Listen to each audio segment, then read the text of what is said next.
It usually starts in the morning. You wake up already tired, not because you didn't sleep, but because your mind never really shut off. Before your feet touch the floor, your thoughts are racing ahead. What you should be doing. What you're behind on. Who's moving faster than you? How much further you still have to go.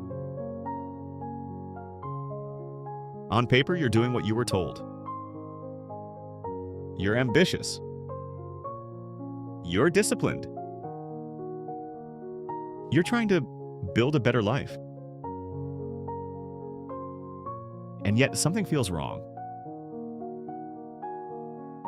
There's a constant pressure behind your chest. A low-grade anxiety that doesn't leave, even when you achieve something. Especially when you achieve something. The relief never lasts. The next goal appears immediately, heavier than the last. So here's the question most people are afraid to ask. If success is supposed to make us happy, why does chasing it feel so miserable? Modern culture tells us this discomfort is normal. That exhaustion is the price of ambition. That anxiety is proof you care. That burnout means you're doing something right. But what if that's not true? What if the problem isn't that you're failing at success, but that success itself has been defined in a way your mind and body were never designed to handle? In this video, we're going to slow everything down. We'll explore why the modern version of success quietly creates anxiety, why productivity culture keeps people trapped in a cycle of never enough, and how your brain learns to equate achievement with survival. By the end, you'll see your ambition differently, not as something to kill, but something to liberate from the pressure that's suffocating it. Because the goal isn't to stop striving.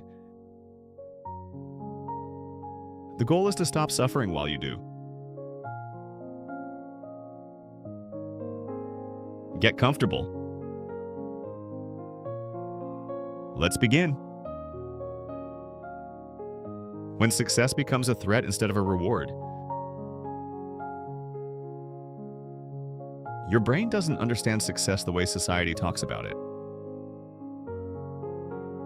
It doesn't see titles, money, or status.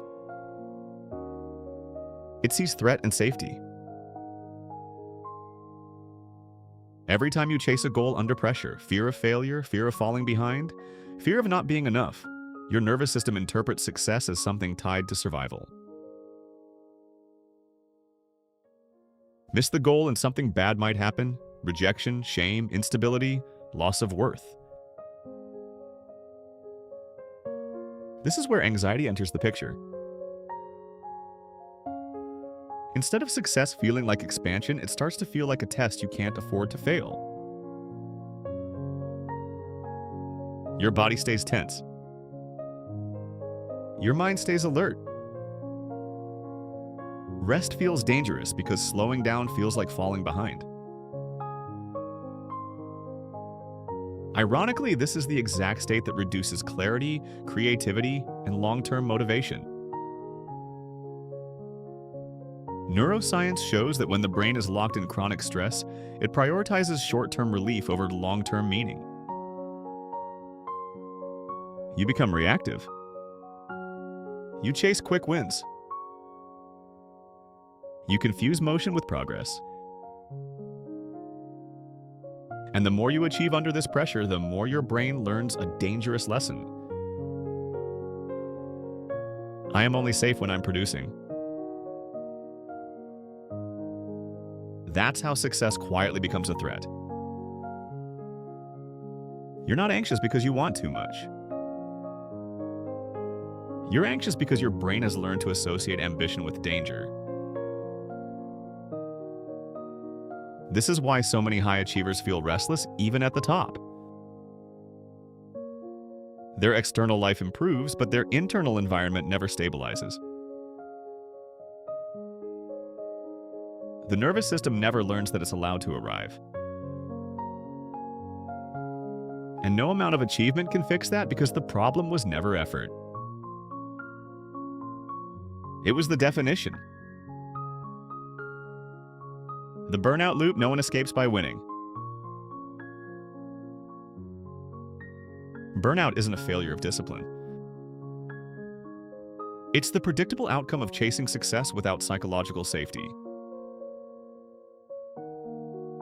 Most people imagine burnout as exhaustion from doing too much. But more often, burnout comes from doing everything while never feeling secure. When rest feels undeserved. When stillness feels like guilt. When slowing down feels like losing. In this state, achievement doesn't satisfy, it temporarily numbs. You hit a goal. There's a spike of relief. Maybe even pride. Then the feeling fades. Quickly. So you raise the bar. Not because you're inspired, but because stopping feels uncomfortable. The moment you pause, anxiety rushes back in. Doubt. Comparison. Fear. So you keep moving, not toward fulfillment, but away from discomfort. This is the burnout loop. And here's the cruel irony. Society praises it. We celebrate overwork. We glamorize exhaustion. We confuse self-worth with output and call it ambition. But the human nervous system doesn't work on praise, it works on regulation. Without a sense of internal safety, no level of success feels stable. You're always waiting for the other shoe to drop. Always bracing for loss. Always proving something to others or to yourself. This is why so many people secretly feel relief when they fail. Failure gives them permission to stop. To rest. To exhale. That alone should tell us something is wrong. Because success was never meant to feel like something you survive. How we were taught to confuse worth with achievement. This pattern doesn't start with you. It's taught early. Grades. Praise. Comparison. Rewards. Approval. From a young age, we learn that being valued is conditional. Perform well and you're seen. Struggle and you're corrected. Fall behind and you're warned. Over time, success becomes more than a goal. It becomes proof of worth. This is where achievement anxiety becomes deeply personal. Failure doesn't just mean something didn't work. It feels like you didn't work. And once success is tied to identity, it can never bring peace.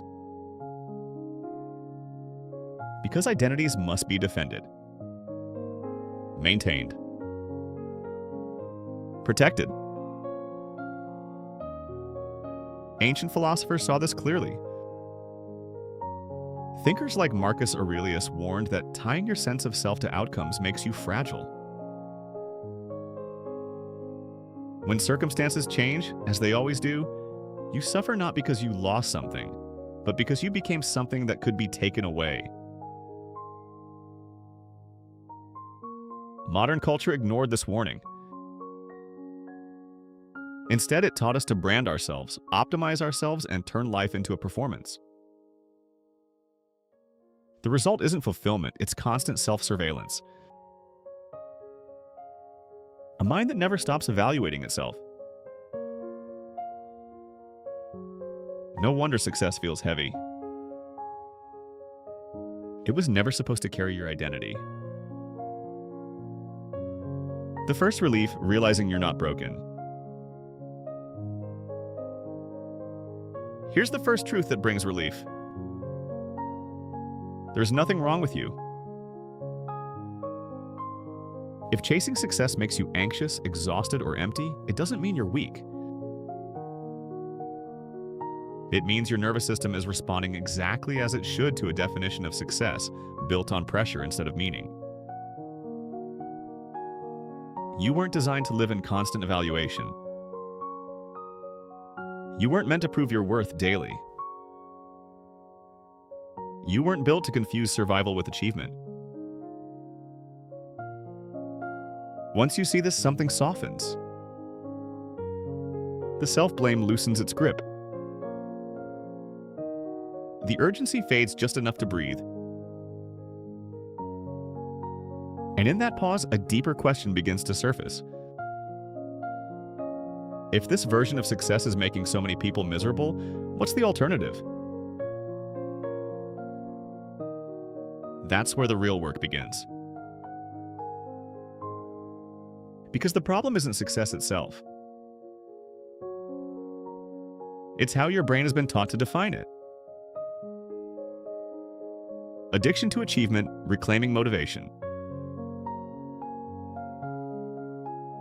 Here's the part most conversations about success never reach. Your anxiety isn't random. Your burnout isn't accidental. Your restlessness isn't a personal flaw. They're signals. They're telling you that the way success has been framed, chase, achieve, repeat, has trained your brain into a state of constant craving and pressure. And neuroscience has a word for this. Addiction. Not to substances, but to achievement itself. To the dopamine spikes of progress, praise, and external validation. To the temporary relief that comes from doing enough, even when enough never lasts. Ancient philosophers warned us about this long before brain scans existed. They understood that a mind conditioned to chase outcomes becomes restless, dependent, and fragile, no matter how much it wins. In the next video, we'll explore what modern neuroscience now confirms. Your brain can become addicted to achievement, and that addiction quietly shapes your entire life. We'll break down how dopamine drives motivation, why ambition becomes compulsive, and how to reclaim your drive without burning yourself out. Because once you understand how this loop works, you can finally step out of it without giving up success. Stay tuned.